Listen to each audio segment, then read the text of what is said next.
Fernando Butazzoni es ensayista, narrador, periodista y guionista. Por su obra ha recibido numerosos premios tanto en Uruguay como en el extranjero, entre los que se destaca el premio Casa de las Américas, Educa y el Bartolomé Hidalgo. Butazzoni también podría definirse como un aventurero y militante por sus ideales. Con 17 años ingresó al Movimiento de Liberación Nacional, combatió como artillero en las tropas del Frente Sandinista en Nicaragua, vivió exiliado en Chile, en Cuba, en Italia y en Suecia. Fue funcionario del Sodre durante la administración de José Mujica. Viene a presentar el libro La vida y los papeles. Una de las últimas veces que nos vimos antes de las entrevistas sobre este libro fue en un viaje de AVE. Nos encontramos en un aeropuerto, en un viaje. ¿Te acordás de Panamá a Uruguay? Es cierto. Y nos tocó, el azar quiso que nos tocaran los asientos juntos. Lo recuerdo perfectamente. Vos venías de Cuba. Sí, yo además no, digamos, en los últimos años he viajado bastante poco, así que cada encuentro en un avión lo recuerdo. No, venía de La Habana, exactamente. Venías de La Habana. Un lugar que te resulta bastante grato por lo que significa Cuba en tu propia vida y en lo que significa Cuba en la literatura latinoamericana, ¿no? Sí, pero básicamente es un tema afectivo, personal, ¿no? Es decir, buena parte de mi educación sentimental, por decirlo así, fue cubana. Yo me siento casi cubano, te diría, o compartiendo nacionalidad, de verdad, porque llegué a Cuba cuando era muy chico, era un muchacho, tenía 20 años, y viví allí durante 10 años. Allí tuve mis hijos, que son uruguayos, y viven en Uruguay, pero también son cubanos. Allí me desarrollé como escritor y como, digamos, recibí una instrucción cultural muy importante. Y allí conviví con los cubanos, que son, sin duda alguna, un pueblo extraordinario, ¿no? ¿Por qué te fuiste a los 20 años a Cuba y te asentaste tanto tiempo? Bueno, yo salí corriendo, ¿no? En realidad, claro. Yo me fui, eso lo cuento en el libro, yo me fui del Uruguay después de estar unos meses clandestino en el año 72, o sea que yo tenía 19 años, y yo era tupa, o como yo digo, era tupita, pero bueno, me buscaban las fuerzas conjuntas. Había salvado tu vida de asco. En el pico de la piragua, como dicen los cubanos. Sí, esa historia es impresionante. Sí, a mí me fueron a buscar y yo me escondí en el techo, atrás de un tanque de agua. Y a un soldado lo mandaron a revisar el techo, era de noche. Y el soldado sube con un fusil, una carabina y una linterna. Yo tenía un revólver. Y obviamente me enfoca, era un pequeño techo, ¿no? Me enfoca con la linterna. Y yo le apunto con el revólver y estuvimos así unos segundos hasta que él apaga la linterna y se va. Él decidió que vos siguieras viviendo. Él lo decidió. Ahora, ¿por qué lo decidió? Es un tema de debate entre él y yo, ¿no? Porque yo con este hombre me encontré muchos años después de la dictadura, después que él se había dado la baja del ejército. Era un soldado, ¿no? No era un oficial. Y él asegura que yo dejé el revólver en el piso del techo y me rendí, levanté las manos. Y que él, por piedad, digamos, porque sabía lo que le estaban haciendo a los presos y vio que yo era un chiquilín, decidió dejarme ir. Y yo aseguro que yo lo tenía apuntado y él se fue porque tuvo miedo de que yo le disparara. Y eso está... ¿Le hubiera disparado? Sí, no lo sé. Uno nunca sabe, ¿no? Creo que el miedo hace héroes y canallas también, ¿no? Así que no sé lo que hubiera hecho. Pero volviendo a Cuba, para muchos, la Revolución Cubana marcó, y hasta hoy marca a más de una generación. Sí. Yo siempre escuché, porque no era nacido, que en el 59, el 1 de enero, hasta el diario El Día, hizo sonar su famosa sirena para celebrar la Revolución Cubana, y que después, de alguna manera, mucha gente se sintió traicionada por la conversión de Fidel Castro al comunismo soviético. Hoy, tantos años después, con todo lo que ha pasado, ¿cuál es la lectura de la Revolución Cubana? Yo creo que la Revolución Cubana fue un episodio extraordinario en la historia americana, por las circunstancias en las que se dio y porque Cuba es un país absolutamente excepcional dentro de la historia latinoamericana. Cuba fue el último país en liberarse del colonialismo español. Lo hizo en el siglo XX, de hecho. Es decir, cuando nosotros ya estábamos construyendo el estado de bienestar de Pepe Valle, los cubanos recién estaban saliendo de la colonia. Después de una guerra absolutamente cruenta en la cual el Imperio Español llegó a tener en Cuba, que es un país chiquito, 250.000 soldados. Es decir, Cuba fue el Vietnam de fines del siglo XIX y principios del siglo XX. Obviamente con una enorme cantidad de población que murió y que sufrió las consecuencias de esa guerra feroz. Y llega la independencia, después de haber ganado la guerra, llega la independencia mediatizada por un acuerdo que hizo España con Estados Unidos. Entonces, Cuba pasó a ser prácticamente un protectorado norteamericano durante muchos años. Entonces, en realidad la Revolución Cubana... Lo dice cuando junta a Puerto Rico, Pablo Milanés en una canción. Claro. Cuba y Puerto Rico son de un pájaro las dos alas. Claro, porque es así. Entonces, de alguna manera, cuando en el año 59 la Revolución Cubana triunfa, lo que triunfa es la independencia. Claro. De un país, además, que tenía un profundo sentimiento nacional. Es decir, Cuba es uno de los países con más acendrado espíritu de nación que hay, sin duda alguna, en el Caribe, y yo diría que en buena parte de América. Tal vez el mayor exponente intelectual de ese espíritu nacional sea José Martí, que es un poeta extraordinario, un intelectual de primera línea, que además muere a los 40 años en combate.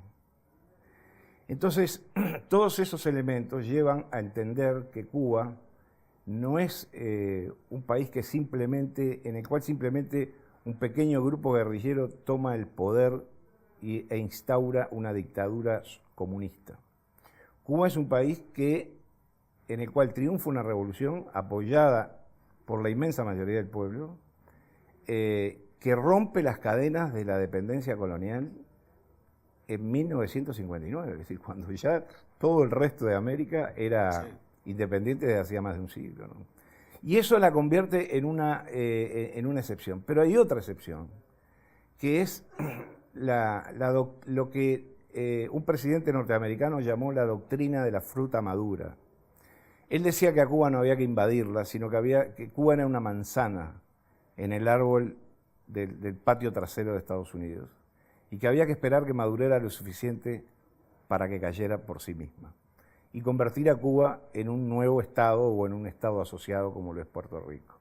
Entonces el sentimiento antiimperialista de los cubanos, que estuvo muy presente durante toda la década del 60 y parte de la década del 70, está también muy vinculado a esa cercanía, porque los cubanos son muy cercanos a los norteamericanos, geográficamente, culturalmente, espiritualmente incluso, pero tienen claro que Estados Unidos ha sido históricamente un enemigo que quiere apropiarse, que quiere arrebatarle ese sentimiento de nación al que yo me refería antes. Entonces, yo creo que es una gran excepción, una excepción extraordinaria, que además, por si fuera poco, fue la gran bisagra de la Guerra Fría. Claro. Es decir, la Unión Soviética convierte a Cuba, con la aquiescencia de Fidel Castro, en el gran portaaviones que no tenía. Cuba se convierte en un gran portaaviones soviético en las costas de Estados Unidos, emplazado de manera permanente, ¿no? Entonces, y ahí la mirada desde acá se siente como una especie de traición a aquellos jóvenes del 59, lo que sucedió después. Yo creo que, yo no hablaría de traición, yo creo que ha habido un proceso de desarticulación y desviación. Yo siempre cuento la historia de un general de la Revolución Mexicana que al poco tiempo de triunfar la revolución, al año y medio, él era ministro, creo que era ministro de Obras Públicas, y le manda una carta al presidente renunciando porque él dice, esta revolución ha degenerado en gobierno. Entonces, de alguna manera todo ese espíritu bullicioso, efervescente, medio anarco que tenía la revolución cubana, terminó embretado o terminó encasillado en doctrinas políticas, económicas, sobre todo económicas y sociales, que provenían de la única fuente aliada que tenía Cuba en ese momento, que era la Unión Soviética. Entonces, lo que hubo ahí yo creo que es una prolongación, a mi juicio es torpe y lastimosa, de un proceso que debía haber culminado de otra manera hace mucho tiempo. Es decir, Cuba hoy es sin duda alguna una rémora del siglo XX, de mediados del siglo XX o de finales del siglo XX, cuando en realidad Cuba podría perfectamente haber modificado sus estructuras cuando tuvo oportunidad de hacerlo, porque lo pudo hacer. En el año 75 se toma una decisión crucial, que es la de institucionalizar el socialismo soviético, por decirlo de alguna manera. Y bueno, ahí podían haber tomado otro camino. La revolución hubiera dejado de ser una revolución, como es lógico, porque la Revolución Francesa no sigue existiendo, no sigue durando. Hubieran quedado, yo creo, grandes pilares para la construcción democrática y popular en América Latina, y nos hubiéramos evitado 25 años de dolor y de pena, ¿no? En La vida y los papeles tú has aclarado que no es un libro de memorias, pero el cuento que haces de aquel soldado en aquella azotea y otras anécdotas que se cuentan en los textos de este libro, Fernando, son de alguna manera pasar raya, decir cosas, contar algunas cosas que te han pasado. Estás haciendo un balance de lo que ha sido varias peripecias de tu vida. Sí, yo digo que no es un libro de memorias por dos razones. Primero, porque yo pienso que un libro de memorias, que yo nunca voy a escribir, debería contar todas las memorias. En general, los libros de memorias que yo he leído de personalidades, no solamente de escritores, ¿no? De políticos o de militares o de artistas, son más que libro de memoria, libro de desmemoria, ¿no? Entonces siempre es una narrativa para la construcción de un héroe que es el propio autor del libro, ¿no? Yo me siento muy lejos de eso y no me interesa para nada. Tampoco es un libro una autobiografía, porque en realidad una autobiografía debería repasar puntillosamente cada uno de los itinerarios. Yo lo que hice fue, a partir de una inspiración, lo que hice fue contar cosas que yo tenía la convicción de que eran buenas, interesantes, divertidas y que dejaban algo para que pensara el lector, que las tenía dentro mío y que me di cuenta, cuando en ese momento de inspiración, que por razones muy profundas no había podido escribirlas. Es más de un periodista que de un escritor. Bueno, es que yo creo que es un error la división entre periodista y escritor, ¿no? Yo creo que el periodismo es... el escritor es también un periodista, siempre, en todos los casos. Aún el escritor que escribe, por ejemplo, poesía. Un poeta tiene que ser un gran observador y un gran registrador de lo que pasa en el mundo, sea en el mundo de los hechos, o sea en el mundo de los gestos, o de las ideas, o de los sentimientos. Yo creo, y yo he escrito además la mayor parte de mi obra, siendo un cronista, un escritor, un periodista, sin que me sintiera para nada entrando o saliendo de uno de esos cajones. Yo creo que es un gran cajón en el cual uno puede y debe echar mano a todas las herramientas de que dispone como escritor para poder contar la historia de la mejor manera posible. Ese es mi oficio, contar historias.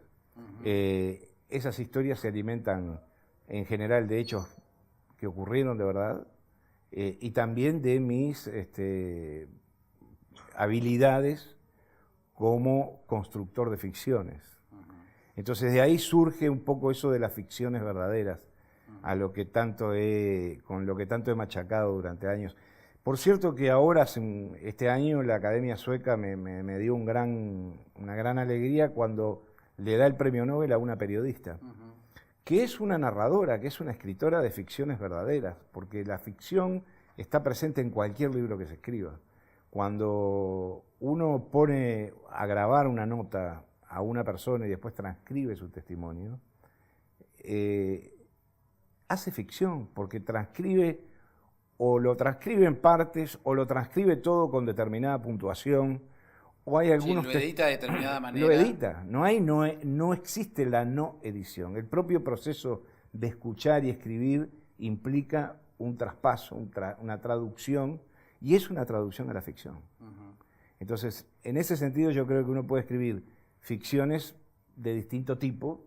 Las mías creo que son básicamente verdaderas, es decir, que son hechos que de verdad ocurrieron. En ese libro Imposible de Memorias de Fernando Butazzoni, y siguiendo el criterio del razonamiento tuyo, ¿qué desmemorias quedarían por el camino? ¿Hay cosas que no contarías? Y no sé, yo creo ¿Tenés cosas para no contar? Esa es la pregunta. Todos tenemos cosas para no contar.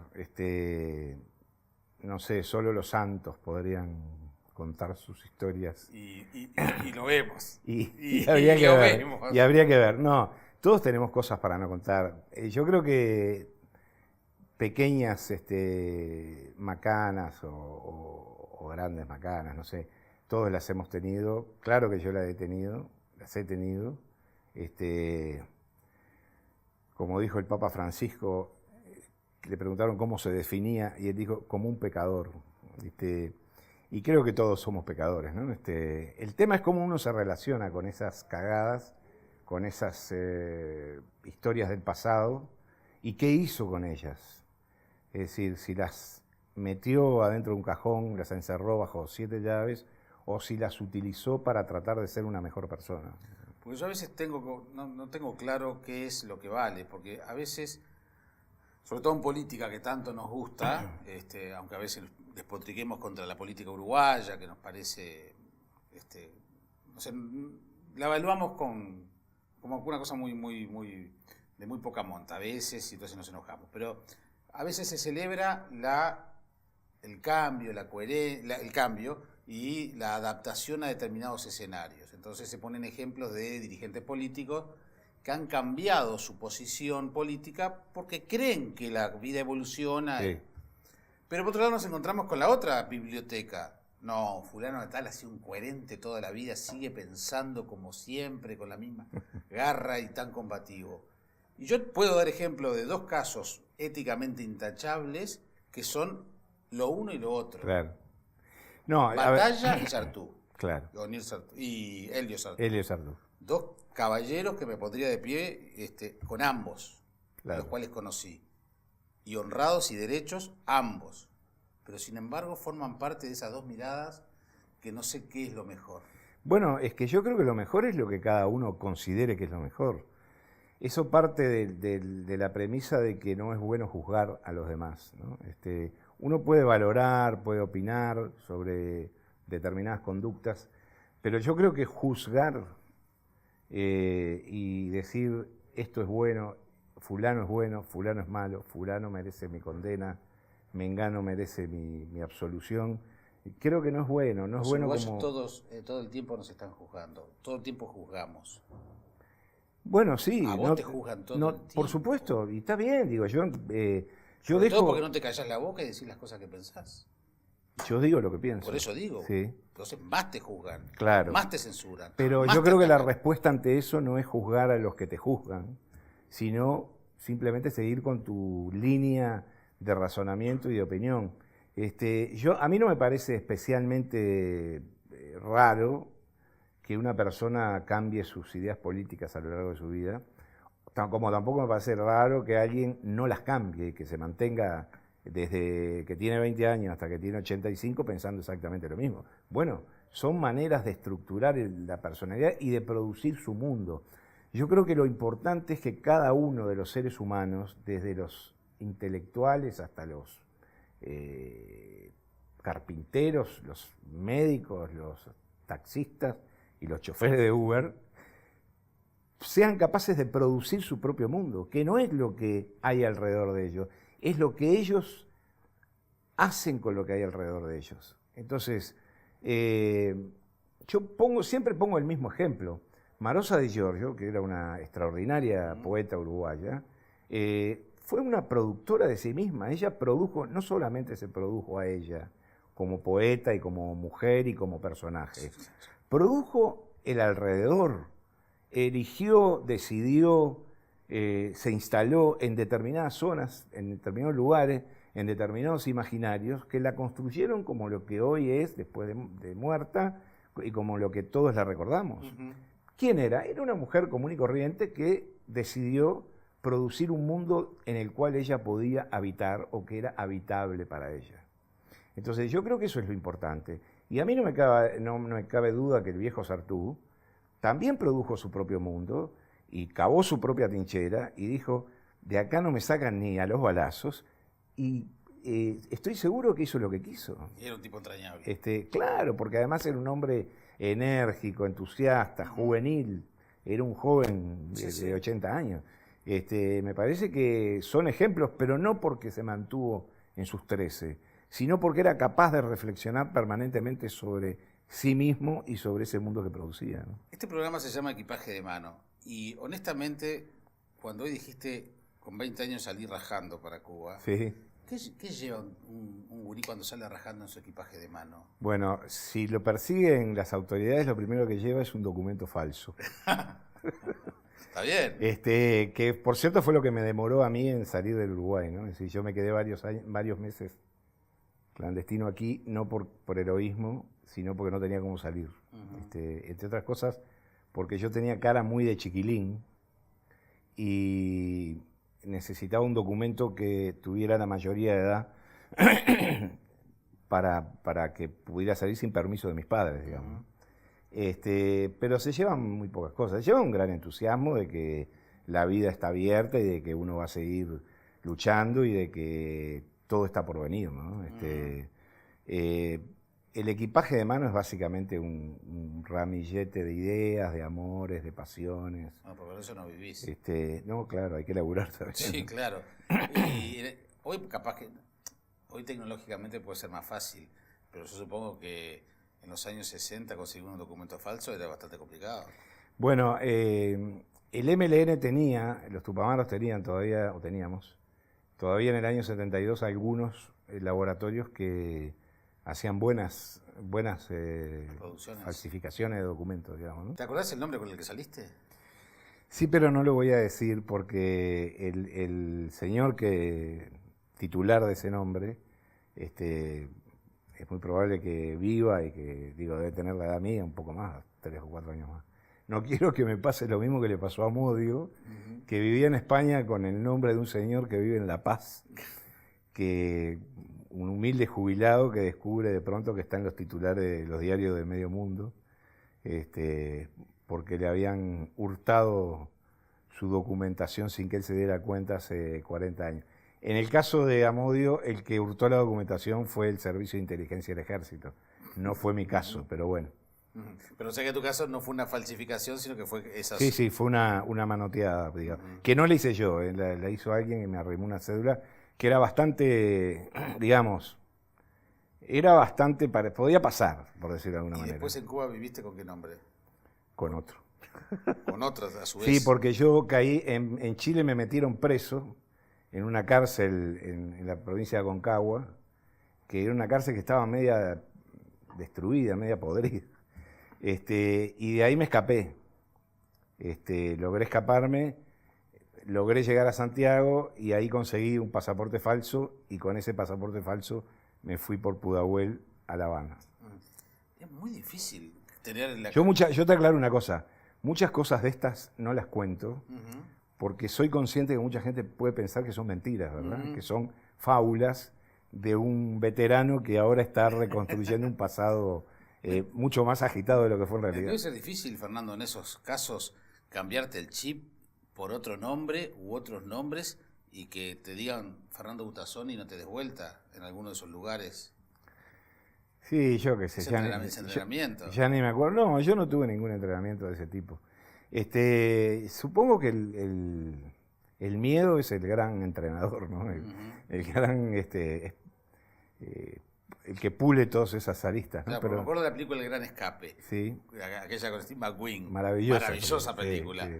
Que los tipos no podían ni siquiera hablar para que no se dieran cuenta los alemanes del tono que tenían. Claro, claro. ¿No? Bueno, tenían 2 o 3 palabras para demostrar de que eran alemanes cuando no lo eran. Claro, sí, esas cosas te pasan, ¿no? Cuando yo estaba en Chile, lograr, al final lo logré, pero decir una frase en chileno, claro, era muy difícil. Y después en Cuba estuve un tiempo también, digamos, con una cobertura de extranjero, no uruguayo, y también tenía que tratar recuerdo que una noche me encontré tomando una cerveza con un señor de ese mismo país, y hablamos 20 segundos, me dijo, pero tú no eres, digamos, colombiano, sí, boliviano, no sé. Digo, sí, lo que pasa es que yo viví mucho tiempo en Europa. Digo, esos inventos que uno hace, ¿no? Bueno, recordemos que cuando el Che se va de Cuba, el pasaporte, el documento que tiene era uruguayo, sí, ¿no? Exactamente. Y él zafaba... Proporcionado por el Partido Comunista. Y él zafaba por el tema de argentino, zafaba con el tono uruguayo. Dijiste que viajas poco, pero cuando viajes la próxima vez, la gente de justamente la sala VIP, Aeropuertos VIP Club, te va a agradecer el que hayas estado acá con la utilización justamente de la sala VIP. Pero muy bien. Del aeropuerto. Lo usaré con mucho placer, sin ninguna duda. Te puedo asegurar que la vas a disfrutar mucho. La última vez que viajé, no tenía chance de sala VIP, porque fue aquí en la base número 1 para tomarme el Hércules para irme a la Antártida, que es de donde es la foto de la tapa del libro. La foto de la tapa del libro, editado por... Ahí no había ningún tipo de sillones confortables. Bueno, ahora vas a disfrutarlo. Fernando, ha sido un privilegio tenerte una vez más. Muchas gracias, Jaime. Muchas gracias.